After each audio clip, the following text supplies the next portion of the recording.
ನಮಸ್ತೆ ಸ್ನೇಹಿತರೆ, ಸಮೃದ್ಧಿ ಜೀವನ ಚಾನಲ್ಗೆ ಸ್ವಾಗತ. ಇವತ್ತಿನ ವಿಡಿಯೋದಲ್ಲಿ ಗರಿಕೆಯ ಮಹತ್ವ ಏನು ಎಂಬುದನ್ನು ತಿಳಿಯೋಣ. ಹಿಂದೂ ಧರ್ಮದ ಪ್ರಕಾರ ಗರಿಕೆಗೆ ವಿಶೇಷವಾದ ಸ್ಥಾನವಿದ್ದು ಹಾಗೂ ಇದನ್ನು ಗಣೇಶನ ಪೂಜೆಯಲ್ಲಿ ಬಳಸಲಾಗುತ್ತದೆ.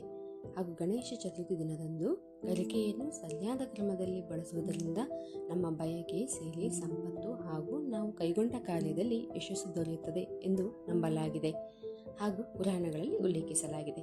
ಹಾಗಾದರೆ ಗರಿಕೆಯನ್ನು ಯಾವ ರೀತಿ ಮತ್ತು ಹೇಗೆ ಬಳಸಬೇಕು ಎಂಬುದನ್ನು ಇವತ್ತಿನ ವಿಡಿಯೋದಲ್ಲಿ ನೋಡೋಣ.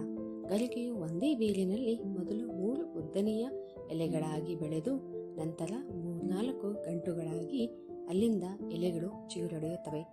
ಹಾಗೂ ಗರಿಕೆಯು ದೇವರಾದ ಶಿವ, ದೇವಿ ಶಕ್ತಿ ಹಾಗೂ ಗಣೇಶ ದೇವರನ್ನು ಒಟ್ಟಾಗಿ ಸೇರಿಸುತ್ತದೆ ಎಂದು ನಂಬಲಾಗಿದೆ. ಆದ್ದರಿಂದಲೇ ಇದನ್ನು ಹೋಮಗಳಲ್ಲಿ ಬಳಸಲಾಗುತ್ತದೆ. ಹಾಗೂ 21 ಗರಿಕೆಯನ್ನು ಬಳಸುವುದರಿಂದ ಅದೃಷ್ಟ ಒಲಿಯುವುದು ಹಾಗೂ ಎಲ್ಲ ವಿಘ್ನಗಳು ಕಳೆದು ಜೀವನ ಸುಖಕರವಾಗಿರುತ್ತದೆ ಎಂದು ಗರಿಕೆಯನ್ನು ಬಳಸುತ್ತಾರೆ. ಹಾಗೂ ಹೂವು ಒಡೆದ ಗರಿಕೆ ಅರ್ಪಿಸಬಾರದು, ಎಲೆಗಳು ಸ್ವಲ್ಪ ಒಣಗಿದರೂ ಗರಿಕೆಯನ್ನು ಬಳಸಬಾರದು. ಇಂಥ ಗರಿಕೆಯಲ್ಲಿ ಜೀವಶಕ್ತಿ, ಉಲ್ಲಾಸ ಕಡಿಮೆ ಇರುತ್ತದೆ ಹಾಗೂ ದೇವತೆಗಳನ್ನು ಆಕರ್ಷಿಸುವ ಶಕ್ತಿ ಕಡಿಮೆಯಾಗುತ್ತಾ ಹೋಗುತ್ತದೆ.